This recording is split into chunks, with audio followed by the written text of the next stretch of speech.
Hi, Kevin at Ledoux Guitars.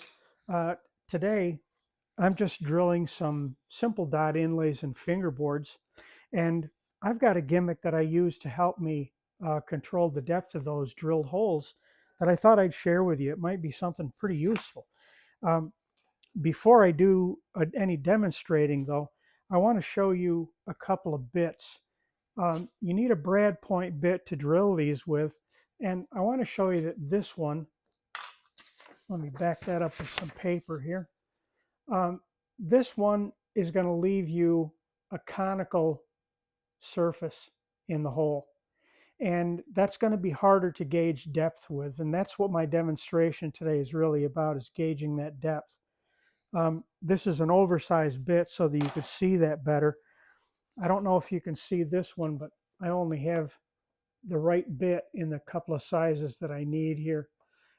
This one is going to leave you a hole with a little bit flatter bottom. I've drawn these sketches here representing the drilled hole. Um, this is what an improper bit is going to leave you. Uh, you can probably work with this, but getting the hole to the proper depth is going to be the problem as I see it.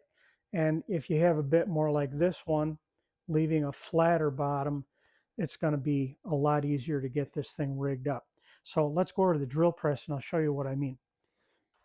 So what I'm going to do is I'm going to take advantage of this flat portion of the hole. That is, that portion of the bit that represents that.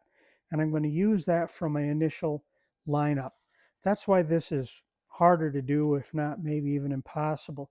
And if you're doing this with conventional twist drills that leave a conical bottom, it's even harder. Um, but if you can get a hold of these bits, or even if you have a Forstner bit, which they go down to 1/4 inch, for smaller inlays, it's not going to do you much good. But at any rate, let me show you what I mean here. What I'm doing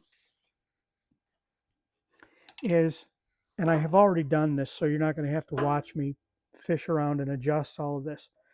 What I've done is I have adjusted my drill bit and stopped it so that the flat portion of the bit is right at the top surface of the work.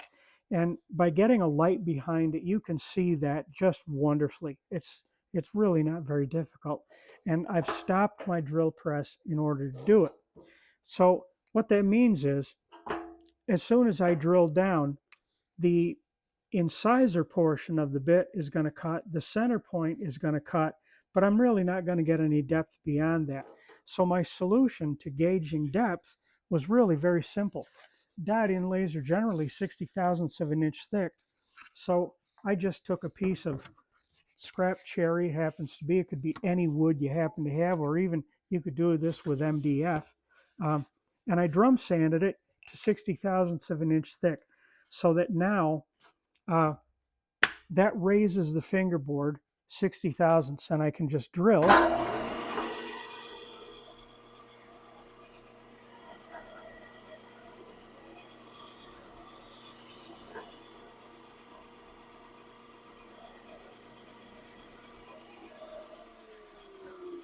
So I can just drill those inlay holes one right after the other, and I don't have to worry about being exactly at the right depth because I've got it pretty well rigged up. And my experience has been that that is really dead accurate. So there's my drilled holes, and if I put a gauge in here, bring the camera up just a little bit. If I put a gauge in here and come down, you can see that I'm at like 61 thousandths of an inch thick. I think that's close enough. You know, it gives you a little bit of room for sanding and cleanup and all that. And even over here on these holes that are off to the side a little bit, they're still going to stand proud, of course, because it can't drill as deep. But I find that at least on a 16-inch radius, you're deep enough, you can sand those off, and you're good to go. So that's all I got for you today. Short, pretty simple, but I think fairly useful. Little tricks like this, they don't amount to a big deal. They're not real scientific. They're not complicated, but they sure can make your guitar making a lot more pleasurable and a little more predictable. Maybe take just a little bit of the frustration out of it. So thanks a lot for watching. I'll be back when I got something else to share with you.